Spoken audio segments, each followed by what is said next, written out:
मी आज तुमच्या गावात आलो, खूप बरं वाटलं. म्हणजे सरपंचांनी मला गाव फिरवलं, त्यांनी घरकुल योजनेबद्दल सांगितलं. आता ते काही योजना राबवणार आहे. म्हणजे पाण्याचा प्रॉब्लेम आहे, तिथं पाणी येईल तुम्हाला ते मिळेल. हॅलो, खरंच असे सरपंच तुम्हाला लाभले ही खूप मोठी गोष्ट आहे की असं प्रत्येक गावात होत नाही आणि कशी माणसं एकत्र काम करत नाही. पण तुमच्या सहकार्याने ते काय करू पाहतात त्यांच्याबरोबर तुम्ही अख्खं गाव सुंदर करा, स्पर्धेत नंबरात आणा.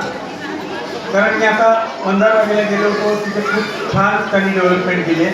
तुमच्या गावात सुरुवात झाली आहे, अजून होणार आहे आणि तुमचं गावसुद्धा खूप छान होईल याची खात्री आहे मला. वृक्ष लावा, कचरा टाळा, कचरा करायचं, मुलांना चांगलं शिक्षण द्या.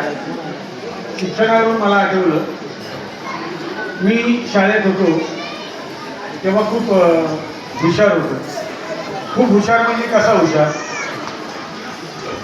की बाई, मी शुद्धलेखन माझं खूप छान होतं. म्हणजे आपण मुलांकडून घेतो ना, अक्षर सुधरेल, चांगलं अक्षर लिहिलं गेलं पाहिजे.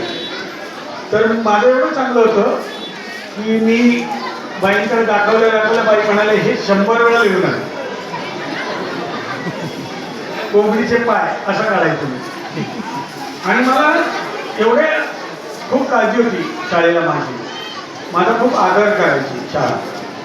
आल्या शाळेत सकाळी मला उन्हात उभं करायची. एवढा हुशार होतो. तर एकदा मी पाढा म्हटला, जो तुम्ही पोरांनी म्हणायचा नाही. बेचा पाढा म्हटला, बेचा असा म्हणायचा नाही, मार खाल. तर मी असं म्हणालो, माझा मित्र बाजूला होता, म्हणून मला सगळ्यांनी विचारले पाढा म्हणतो.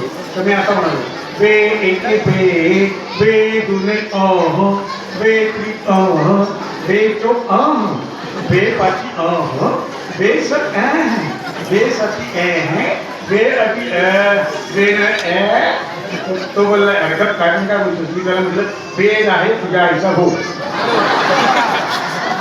लय मार्क. म्हणजे आमचं एक मित्र मंडळी, तुम्हाला सांगतो, डॉक्टरकडे